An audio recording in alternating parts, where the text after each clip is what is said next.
Bonjour, je vais parler du dernier épisode en date de The Gifted, qui voit donc une grosse révélation qu'on aurait pu un peu voir venir sur les deux gamins de Strucker, et qui s'attarde un petit peu donc à la fois sur les mutants infiltrés. Là je vais y revenir parce que le côté infiltration par contre est pourri. Ça je vais y revenir pour voir, c'est un gros problème de cet épisode, c'est vu comment c'est fait, comment est-ce que quelqu'un peut penser que ça marcherait en fait. Et la deuxième partie, qui est pas trop mal, mais pour moi ça sort un peu de nulle part, c'est Strucker et son père. Et le problème c'est qu'on n'a pas vraiment parlé du père de Strucker avant. Et c'est dans cet épisode on découvre que il a fait croire qu'il était mort parce que il a plus ou moins été abandonné par son, enfin délaissé par son père plutôt, délaissé par son père quand il était gamin et tout. Et le problème c'est qu'on apprend ça dans cet épisode. Et il y a la résolution à cette histoire dans cet épisode. Du coup, c'est ce que je dis, ça sort un peu nulle part parce que on n'a pas travaillé la relation avec son père avant. Ce qui aurait été, je pense, une bonne chose parce qu'en plus, il y a eu des épisodes qui étaient un peu en dessous des autres. Ils auraient pu retirer quelques éléments et mettre ça là-dedans. Et sinon, il y a deux évolutions de personnages intéressantes. Donc ça, c'était plutôt bien. Blink avec Dreamer. Donc Blink découvre, enfin, donc Blink au début, elle était dans la résistance parce que, voilà, elle était là en touriste. Après, elle a voulu partir. Elle est revenue en mode vengeance, puisque sa famille d'adoption a été tuée. Et là, elle commence à se lier avec une des mutantes, donc elle commence vraiment à rentrer dans le groupe Underground, et à vraiment s'investir dans cette mission-là d'aider les mutants. Et elle se rend compte que la gamine, en fait, avait été prise par la même famille qu'elle et assisté à leur meurtre. Et du coup, Blink, même si elle déteste Dreamer, elle est intelligente, elle est quand même responsable. Et d'ailleurs, elle le dit à Dreamer, c'est on fait partie de la même équipe, on a les mêmes objectifs, c'est pas pour ça que je dois t'aimer ou quoi que ce soit, quoi. C'est pas pour ça qu'on va être amis. Mais elle travaille en équipe, elle est capable quand même de mettre de côté son ressentiment pour aller lui demander de l'aide, pour en l'occurrence effacer les souvenirs du meurtre de la gamine. Donc ça, elle agit en responsable. Et de l'autre côté, l'évolution de personnage qui me gêne un petit peu parce que justement, ils sont pas responsables, c'est Lorna et Eclipse. Parce que Lorna est évidemment énervée contre Eclipse, alors elle a toutes les raisons de l'être, hein. Alors elle est plutôt énervée, pas tellement qu'il lui mente, mais plutôt qu'il semblait avoir pris plaisir à ce qu'il faisait.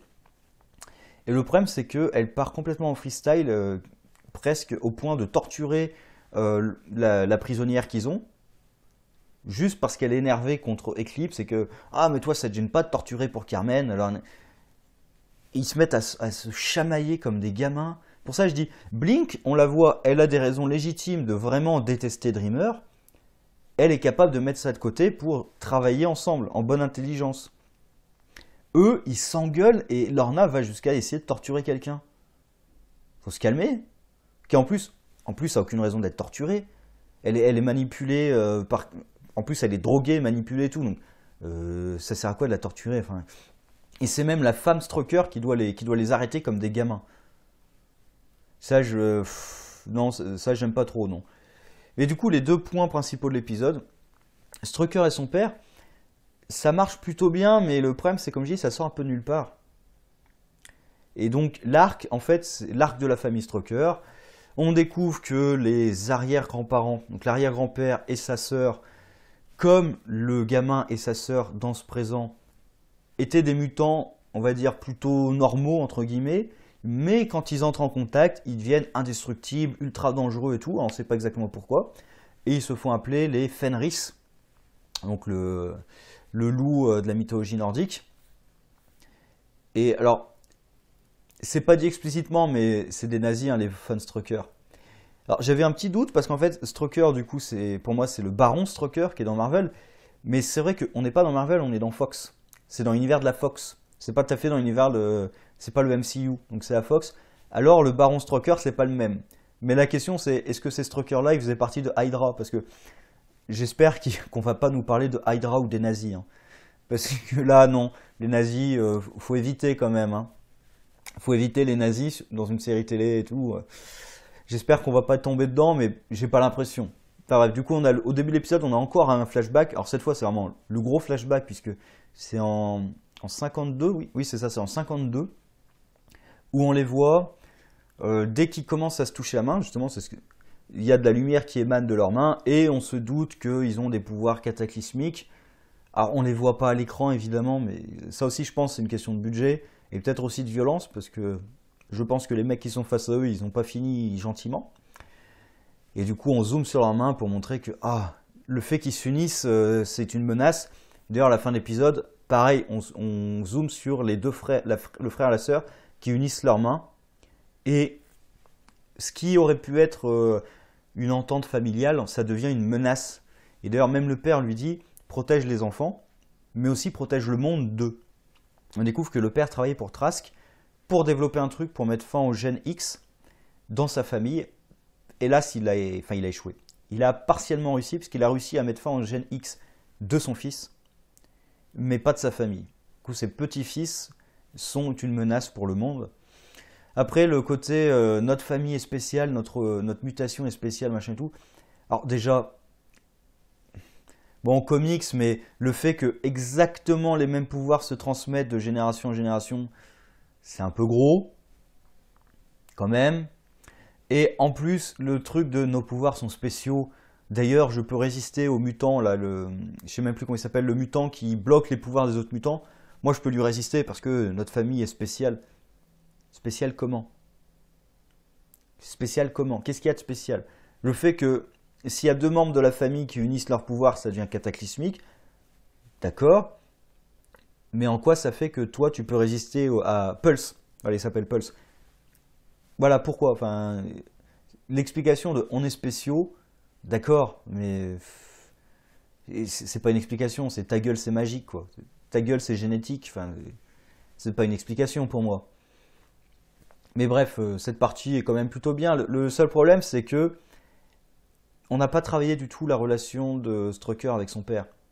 Il n'y avait même pas eu de sous-entendu quoi que ce soit, sauf quand il a découvert que Trask était responsable et qu'il a dit que son père travaillait pour Trask. Sinon, il n'y avait jamais eu aucune mention de son père, de mémoire. Peut-être que je me trompe, mais en tout cas, c'était pas marquant. Donc, ça sort un peu nulle part. Ça aurait été peut-être plus intelligent de travailler ça, peut-être 1 ou 2 épisodes en amont. Et là, de faire la grosse révélation qu'en fait, si je tenais à toi, mais il y a des raisons qui expliquent pourquoi j'ai dû réagir comme j'ai agi et tout. Et ça me hante encore aujourd'hui, je le regrette encore aujourd'hui. C'est un peu dommage, mais en soi, c'est pas mal. Enfin, le dernier morceau, c'est la mutante infiltrée. Alors, l'arc en lui-même est bien, c'est parce qu'ils vont secourir des mutants, et dans ce groupe de mutants, il y a une télépathe qui leur dit qu'il y a quelqu'un de suspect, et en effet, elle est manipulée. Alors par contre, son pouvoir, c'est une espèce de super vitesse. Honnêtement, j'ai trouvé la scène où elle l'utilise dégueulasse au niveau des effets. Après, c'est une série télé, d'accord, mais je pense qu'il y a d'autres moyens d'essayer de faire que ça. Bref. Et la mère, donc qui est un peu infirmière et tout, qui devient un peu le... j'allais dire, pour Daredevil, c'est la night nurse, quoi, quasiment.